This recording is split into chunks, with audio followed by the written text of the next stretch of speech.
ಇದ್ದರೂ ಇಲ್ಲದಂತಾದ ತಾಲೂಕಿನ ಪಶು ಆಸ್ಪತ್ರೆ. ವೈದ್ಯರೇ ಇಲ್ಲದ ಆಸ್ಪತ್ರೆಗೆ ನಿಮ್ಮ ಜಾನುವಾರುಗಳನ್ನೇನಾದರೂ ತಂದ್ರೆ ಮುಗೀತು ಕಥೆ.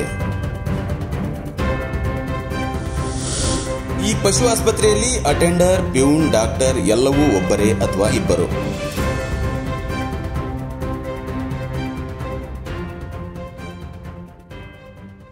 ಇಲ್ಲಿ ಅವರೇ ಅಟೆಂಡರ್, ಅವರೇ ಡಾಕ್ಟರ್, ಅವರೇ ಕ್ಲೀನರ್. ವಿಶೇಷ ಸುದ್ದಿಗೆ ಸ್ವಾಗತ. ಇದು ನಿಮ್ಮ ಪಬ್ಲಿಕ್ ವಾಯ್ಸ್. ಪಶು ವೈದ್ಯರ ನಿರ್ಲಕ್ಷ್ಯಕ್ಕೆ ಪದೇ ಪದೇ ಸಾವಿಗೀಡಾಗ್ತಾ ಇರೋ ಜಾನುವಾರುಗಳ ಸಾವಿಗೆ ಕಡಿವಾಣ ಯಾವಾಗ? ಪಶು ವೈದ್ಯರೇ ಇಲ್ಲದ ಆಸ್ಪತ್ರೆ ಇದ್ದರೆಷ್ಟು ಬಿಟ್ಟರೆಷ್ಟು. ಇದೆಲ್ಲವನ್ನ ಮೂಕ ವಿಸ್ಮಿತರಾಗಿ ನೋಡ್ತಾ ಇರೋ ಅಧಿಕಾರಿಗಳಿಗೆ ಹಿಡಿಶಾಪ ಹಾಕ್ತಾ ಇರೋ ತಾಲೂಕಿನ ರೈತಾಪಿ ವರ್ಗ. ತಾಲೂಕಿನಲ್ಲಿ ಇದೊಂದು ಹೆಸರಿಗೆ ದೊಡ್ಡ ಪಶು ಆಸ್ಪತ್ರೆ. ಆದರೆ ಇಡೀ ಆಸ್ಪತ್ರೆಗೆ ಡಾಕ್ಟರ್, ಅಟೆಂಡರ್, ಪ್ಯೂನ್ ಮಾತ್ರ ಒಬ್ಬರು ಅಥವಾ ಇಬ್ಬರು. ಜಾನುವಾರುಗಳನ್ನು ಸರಿಯಾಗಿ ತಪಾಸಣೆ ಮಾಡಿ ಅವುಗಳನ್ನು ಆರೈಕೆ ಮಾಡೋದು ಪಶು ವೈದ್ಯರ ಆದ್ಯ ಕರ್ತವ್ಯ. ಆದರೆ ಏನು ಗೊತ್ತೇ ಇಲ್ಲದೆ ಇರುವಂತ ಒಬ್ಬ ಅಟೆಂಡರ್, ಡಾಕ್ಟರ್ ಕೆಲಸ ಮಾಡ್ತಾರೆ ಅಂದ್ರೆ ಹುಷಾರಿಲ್ದಿರೋ ಮೂಕ ಪ್ರಾಣಿಗಳು ಏನು ಮಾಡೋಕೆ ಸಾಧ್ಯ? ನೀವೇ ಹೇಳಿ. ಇವರ ನಿರ್ಲಕ್ಷ್ಯಕ್ಕೆ ಬಾಯಿಲ್ಲದ ಪ್ರಾಣಿ ಗರ್ಭದಲ್ಲಿರೋ ತನ್ನ 6 ತಿಂಗಳ ಹಸುಗೂಸಿನೊಂದಿಗೆ ತಾನು ಕೂಡ ಇಹಲೋಕ ತ್ಯಜಿಸಿದೆ. ಹೀಗೊಂದು ಅಮಾನವೀಯ ಘಟನೆ ನಡೆದಿರೋದು ಶಿರಹಟ್ಟಿ ತಾಲೂಕಾ ಪಶು ಆಸ್ಪತ್ರೆಯಲ್ಲಿ. ಶಿರಹಟ್ಟಿಯ ರೈತ ಆನಂದ ಹನುಮಂತಪ್ಪ ಡಂಬಳ್ ಎಂಬುವರು ಹೊಟ್ಟೆ ಬಟ್ಟೆ ಕಟ್ಟಿ ಸಾಲ ಶೂಲ ಮಾಡಿ ಸಾವಿರಾರು ರೂಪಾಯಿಗಳನ್ನು ಖರ್ಚು ಮಾಡಿ ತನ್ನ ಕುಟುಂಬವನ್ನು ಸಾಕುವ ಜವಾಬ್ದಾರಿ ಹೊತ್ತು ಈ ಮುದ್ದಾದ ಆಕಳನ್ನ ತಂದಿದ್ರು. ಆದರೆ ವಿಧಿಯ ಆಟವೇ ಬೇರೆಯಾಗಿತ್ತು. 2 ದಿನ ಹಸು ಸರಿಯಾಗಿ ಆಹಾರ ಸೇವನೆ ಮಾಡದ ಹಿನ್ನೆಲೆಯಲ್ಲಿ ಆಸ್ಪತ್ರೆಗೆ ಕರೆದುಕೊಂಡು ಬಂದಿದ್ದಾರೆ. ಆದರೆ ಯಮಸ್ವರೂಪಿ ಆಸ್ಪತ್ರೆ ಅಧಿಕಾರಿಗಳ ನಿರ್ಲಕ್ಷ್ಯದಿಂದಾಗಿ ಈ ಮೂಕ ಪ್ರಾಣಿ ಮರಳಿ ಬಾರದ ಲೋಕಕ್ಕೆ ಹೋಗಿದ್ದು ಮಾತ್ರ ಮನ ಕಲಕುವಂತಿತ್ತು. ಈ ಕಡೆಗೆ ಸಾಲ ಮಾಡಿ ತಂದ ಹಸು ಇಲ್ಲ, ಆ ಕಡೆ ಕುಟುಂಬದ ನಿರ್ವಹಣೆ ಕೂಡ ಇಲ್ಲ. ಮೇಲಾಗಿ ಸಾಲಗಾರರ ಕಾಟದಿಂದ ಕಂಗಾಲಾದ ರೈತನ ಅಳಲು ಮಾತ್ರ ಹೇಳತೀರದಾಗಿತ್ತು. ಇನ್ನು ಮುಂದಾದರೂ ಸಂಬಂಧಪಟ್ಟ ಅಧಿಕಾರಿಗಳು ರೈತನಿಗೆ ಪರಿಹಾರ ಒದಗಿಸಿ ಆಸ್ಪತ್ರೆಗೆ ತಜ್ಞ ವೈದ್ಯರನ್ನ ನೇಮಿಸುತ್ತಾರೆಯೇ ಎಂದು ಕಾದು ನೋಡಬೇಕಾಗಿದೆ.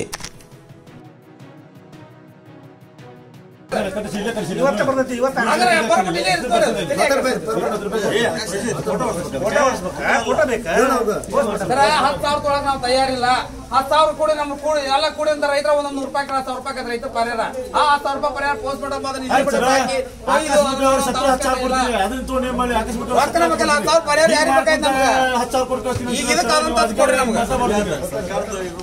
ಸರ್ಕಾರ ಆಕಸ್ಮಿಕ ಆದ್ರೂ ಕೊಡ್ತಾರ. ಆಕಸ್ಮಿಕವಾಗಿ ಸತ್ತಿದ್ದಲ್ಲ, 2-3 ಸತ ದಿನ ದವಾಖಾನೆ ಕರ್ಕೊಂಡು ಹೋಗಿ 2 ಮಂದಿ ಬಂದು 2 ತರ ಇಂಜೆಕ್ಷನ್ ಮಾಡಿ ಹೋಗಿದ್ದು. ಆಗಿಂದ 10,000 ರೂಪಾಯಿ ಪರಿಹಾರ ತಗೊಂಡು ನಾ ಏನ್ ಮಾಡಿದ್ರಿ? ನೋಡಿರ್ತೇವೆ, ಸತ್ತಿರ್ತಾವ್ರಿ. ಅದು ಬೇರೆ ಕೇಳಿ ಮಾಡ್ಬೇಕ್ರಿ. ಅವ್ರು ಗೊತ್ತಿದ್ರೆ ಮಾಡ್ಬೇಕಾಗ ಒಬ್ರು ಮಾಡಿದ್ರ ಒಬ್ಬ ಒಂಥರ ಆಗಿತ್ತು. ಫುಡ್ ಪಾಯ್ಸನ್ ಆಯ್ತು ಒಬ್ರು ಅಂತಾರ, ಒಬ್ರು ನನ್ನ ಸತ್ತರಿ ಇಂಜೆಕ್ಷನ್ ಮೇಡಮ್ ಅವ್ರು ಮಾಡ್ಯಾರ. ಅವ್ರು ಕೇಳಿಲ್ಲ ಅವ್ರನ್ನ. ಮೇಡಮ್ ಅವ್ರದ್ದು MBBS ಆಗೈತಿ, ಸುಳ ಖಾಲಿ ಅವ್ರಿಗೆ ಏನ್ ಗೊತ್ತಿರಲ್ಲ, ಇಂಜೆಕ್ಷನ್ ಮಾಡಕ್ ಹಚ್ತಾರ. ಅವ್ರು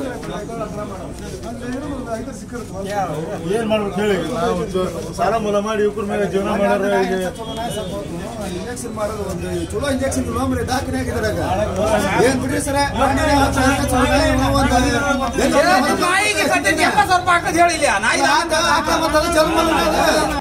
ಅವ್ರು ಬರ ಯಾವಾಗ ಬರ್ತಾರ? ಅವ್ರು 2 ತಾಸ ಆತ್ ನಾ ಬಂದ್ ಕುತ್ಕೊಂಡಿಲ್ಲ. ಬಂದಿರಿ, ಅವ್ರು ಬಂದ್ ಕೆಲಸ ಆಗತ್ತೆ, ನೀವು ಬಂದ್ ಕೆಲಸ ಆಗತ್ತೆ. ನೀವು ಬಂದಿರಿ ಅಟ್ ಹೇಳಿದ್ರಿ ಹೊಂಟ್ರಿ. 2 ದಿನ ದವಾಖಾನೆ ತೋರ್ಸಿನಿ. 2 ದಿನ ಬಂದ್ರು, 2 ಇಂಜೆಕ್ಷನ್ ಮಾಡಿ ಹೋಗ್ಯಾರ. ಅದು ಕರೆಕ್ಟಾಗಿ ಈ ಬಾಟ್ಲಿ ಹಚ್ಚ ನಾವಲ್ಲಿ ಹೇಳಿದ್ರು ಹಚ್ಚಿಲ್ಲ, ಕರೆಕ್ಟಾಗಿ ರೆಸ್ಪಾನ್ಸ್ ಮಾಡಿಲ್ಲ. ಅವರು ಬೆಳಗ್ಗೆ ಡೆತ್ ಆಗೈತಿ. ಅವ್ರು ಒಬ್ಬರು ಮೊದ್ಲಕ್ಕೆ ಬಂದ ನೋಡಕ್ ಬಂದವರು ಡಾಕ್ಟರ್ ಸರ್ ಅಲ್ರಿ ಸರ್, ಅವರು ಸಿಬ್ಬಂದಿ ಅವರು ಬಂದು ನೋಡಕ್ ಬಂದಾರ.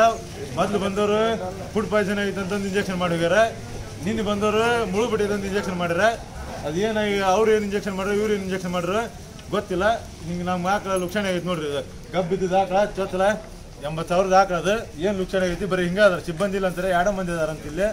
ಏನು ಹಿಂಗೆ ಮಾಡ್ಕೊಂತ ಹೊಂಟ್ರಿ ರೈತರೆಲ್ಲ, ಬರೀ ಹಿಂಗೆ ಮಾಡ್ಕೊಂತ ಹೊಂಟ್ರಿ. ಹೆಂಗೆ ಆಕತ್ರಿ ಇದು? ಏನು ಮಾಡ್ತಾರೆ ಮಾಡಲಿ. ನಾ ಆಕಳ ತಂದು ಹಾಕಿನಿ. ಇವತ್ತು ಮುಂಜಾನೆ ನನ್ನ ಆಕಳ ಖಾಲಿ ಆಗೈತಿ. ಇವರೇ ಇಂಜೆಕ್ಷನ್ ಮಾಡ್ರಿ. 2 ದಿನನೂ ಚಂದಾಗ ಅದಕ್ಕೆ ನೋಡಿ ಔಷಧಿ ಗುಳಿಗೆ ಮಾಡಿಲ್ಲ. ಅದು ಏನಾಗಿತ್ತು ಅನ್ನೋದು ಹೇಳಿಲ್ಲ ನಮ್ಗೆ ಅವರು. ಅದಕ್ಕೆ ನಾನು ಚಂದ ಹಾಕಿನಿ. ಅವ್ರು ಏನು ಮಾಡ್ತಾರೆ ಮಾಡಲಿ. ಆದ್ರೆ ಇವತ್ತು ಮುಂಜೆ ನಿನ್ನೆ ಬಾಟ್ಲಿ ಹಚ್ಚಂದ್ರೆ ಹೊರಗೆ ರಿಪೋರ್ಟ್ ಬರ್ದು ಕೊಡ್ರಿ, ಔಷಧ ತೊಗೊಂಬರ್ತೀನಿ ಅಂದ್ರೆ ಬ್ಯಾಡ್ರಿ ನಾಳೆ ಬಾಟ್ಲಿ ಹಚ್ಚಿರೋ ಅಂತಂದ್ರೆ ಇವತ್ತು ಬಂದು ಬಾಟ್ಲಿ ಹಚ್ಚಿಲ್ಲ. ಅವ್ರು ಏನು ಹಚ್ಚಿತಾರ ಹಚ್ಚಿಲ್ಲ. ಹೆಂಗೆ ಆರಾಮ್ ಮಾಡ್ತಾರೆ ಮಾಡಲಿ ಅವರು. ನಿನ್ನೆ ನಾವೇ ಹೇಳಿದ್ರೆ ಮಾಡಿಲ್ಲ ಅವರು, ರೆಸ್ಪಾನ್ಸ್ ಮಾಡಿ ಬಾಟ್ಲಿ ಹಚ್ಚಿ ಅದಕ್ಕೆ ಚಂದ ಟ್ರೀಟ್ಮೆಂಟ್ ಮಾಡಿಲ್ಲ. ನಮ್ದು ಲುಕ್ಷನ್ ಮಾಡ್ಯಾರ ಅವರು, ಅವ್ರಿಗೆ ಸಂಬಂಧ ಅದ. ಇಲ್ಲಿ ಸಿಬ್ಬಂದಿ ಯಾರಾದಾರ ಅಂತಂದ್ರೆ ನೀವು ಸಿಬ್ಬಂದಿ ಒಬ್ರು ಮೇಡಮ್ ಬರ್ಕೊಳಕದಾರ, ಕಸ ಹೊಡಕ ಬರ್ಕೊಳಕದಾರ. ಡಾಕ್ಟರ್ ಮೇನ್ ದೊಡ್ಡ ಡಾಕ್ಟರ್ ಯಾರು ಇಲ್ಲ ಇಲ್ಲಿ. 2 ದಿನ ಬಂದ್ರು ಒಬ್ರು ಇಲ್ಲ. ನಿನ್ನೆ ಅವ್ರು ಬಂದ್ರು ಪ್ರಕಾಶ್ ಅಂತೇಳಿ ಅವರೊಬ್ರ ನಾವೊಬ್ರ ಅದೀವಿ ಅಂತೇಳಿ ಅವರೊಬ್ರ ನಮ್ಮ ಕೂಡ ಬೈಕ್ನಾಗ ಬಂದು ಇಂಜೆಕ್ಷನ್ ಮಾಡಿ ಹೋಗ್ಯಾರ. ಮತ್ತು ಹೊಳ್ಳಿ ಯಾರು ಇದ್ದಿದ್ರಿ, 1 ತಾಸು 2 ತಾಸು ಕುಂತು ಅವ್ರೊಬ್ರು ಕರ್ಕೊಂಡು ಹೋಗಿ ಮಾಡ್ಸೀನಿ ನಾನು. ದೊಡ್ಡ ಡಾಕ್ಟರ್ ಯಾರು ಇಲ್ಲ. ಹಿಂದಕ್ಕೊಮ್ಮೆ ಈಗ ಒಂದು 1.5 ತಿಂಗಳಿಂದ ಒಂದು ಆಗಿತ್ತು ರೀ, ರಮೇಶ್ ಗಾಡಿ ಅನ್ನೋ ಒಂದು. ಅದು ಇದೇ ಟೈಪ್ ಆದಾಗ ಅವರು 8 ದಿನ ಕಂಟಿನ್ಯೂ ನೋಡಿದ್ರು ದನನ. ಅದು ಹೀಗೆ ಆಗ್ತಾಗೈತಿ ಅಂತ ಅವರು ತೊಗೊಂಬಂದು ದವಾಖಾನೆ ಹಾಕಿದಾಗ ನಮ್ಗೆ ರೈತರಿಗೆ ಮೂಗು ತುಪ್ಪ ಹಚ್ಚುವಂಥ ಕೆಲಸ ಮಾಡಿ, ನಿಮ್ಗಿಲ್ಲಪ್ಪ 50,000 ಏನೋ ಒಂದು ಹೆಲ್ಪ್ ಮಾಡ್ತೀನಿ, ಒಂದು ಯಾವ್ದು ಸ್ಕೀಮ್ನಾಗ ಹಾಕಿ ಕೊಡ್ತೀನಿ ಅಂತೇಳಿ ಅವತ್ತು ನಡೆದಂಥ ಪ್ರತಿಭಟನೆ ಹಿಂತಕೊಳ್ಳುವಂಥ ಕಾರ್ಯಕ್ರಮ ಓಲೇಕರ್ ಸರ್ ಮಾಡಿದರು. ಅವತ್ತು ಆ ಪ್ರಕರಣ ನಾವು ತೊಗೊಂಡು ಹೋದ್ವಿ, ಅವ್ರ ಮೇಲೆ ನಂಬಿಕೆ ಇಟ್ಟು. ಇದುವರೆಗೂ ಕೂಡ ಆ ರೈತಕ್ಕೆ ಬಂದಿದ್ದಂಥದ್ದು ಸರ್ಕಾರದಿಂದ 10,000 ಮಾತ್ರ. ಬರಗಾಲದಿಂದ ವಾಂದೊಳಗೆ ಸಂಘದೊಳಗೆ ಸಾಲ ತೊಗೊಂಡು ಹೈನುಗಾರಿಕೆ ಮಾಡಿದ್ದ.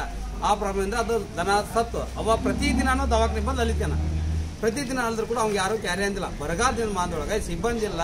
ಆಮೇಲೆ ಸಿಬ್ಬಂದಿ ಏನು ಟ್ರೀಟ್ಮೆಂಟ್ ಕೊಡ್ಬೇಕು ಅನ್ನೋದು ಗೊತ್ತಿಲ್ಲ. ಬರ್ತಾರ, 1-2 ಇಂಜೆಕ್ಷನ್ ಮಾಡ್ತಾರ, 12 ಆರಾಮಾಕೈತೆ ಅಂತ ಕಳಿಸ್ತಾರ. ಇದುವರೆಗೂ ಕೂಡ ಪ್ರತಿ ಒಂದು ತಿಂಗಳ ಕನಿಷ್ಠ ಅಂದ್ರೆ 2 ರಿಂದ 3 ದನ ಸಾಯ್ತವೆ. ಇದು ನಮ್ಮ ಇದು ಸರೌಂಡಿಂಗ್ ಬಂದ್ ಮ್ಯಾಗರೊಳಗೆ ಬಂದ್ಬಿಟ್ಟು ಇದು 5ನೇ ದನ. ಇದು ಪ್ರತಿಯೊಬ್ಬ ರೈತರು ತೊಗೊಂಬಂದು ಇಲ್ಲಿ ಹಾಕೊಂಡು ಕುಂದ್ರಕ್ ಆಗಂಗಿಲ್ಲ. ಏನೋ ಸ್ವಲ್ಪ ಎಜುಕೇಟ್ ಅದನ, ಏನೋ ಬಂದಾನ, ನಮ್ಗೆ ಈ ಥರ ಅನ್ಯಾಯ ಆಗೈತಿ, ಇನ್ನೊಬ್ರು ರೈತರಿಗೆ ಅನ್ಯಾಯ ಆಗ್ಬಿಡೋದು ಅಂತ ಅಂದಾನ. ಈಗ ಇದಕ್ಕೆ ಆದಂಥ ಅನ್ಯಾಯನ ಇದು ನೇರವಾಗಿ ಸಿಬ್ಬಂದಿನ ಹೊಣೆ. ಇದಕ್ಕೆ ಯಾರು ಹೊಣೆ ಅಲ್ಲ, ಸಿಬ್ಬಂದಿನ ಹೊಣೆ ಹಾಕ್ತಾರ. ಇದಕ್ಕೇನು ಸ್ಪಾಟ್ ಒಳಗೆ ಪರಿಹಾರ ಕೊಡ್ಬೇಕು ಒಂದು, ಆಮೇಲೆ ಆ ಸಿಬ್ಬಂದಿ ಸಸ್ಪೆಂಡ್ ಆಗಬೇಕು, ಸ್ಪಾಟ್ನ ಪರಿಹಾರ ಕೊಡ್ಬೇಕು. ಅಲ್ಲಿ ಮಟ್ಟ ಅದು ಎಷ್ಟು ದಿನಗಳ ಕಾಲ ಆದರೂ ಕೂಡ ನಾವು ನಿರಂತರವಾಗಿ ಇಲ್ಲೇ ಕುಂದಿರ್ತೀವಿ. ಆಫೀಸನ್ನು ಕೂಡ ಈಗ ಸದ್ಯ ಮಾಡ್ಬಿಟ್ಟು ನಾವು ಪದ ಹಾಕ್ತೀವಿ, ಹಾಕ್ರಪ್ಪ ಕ್ಲೀನ್ ಅದ.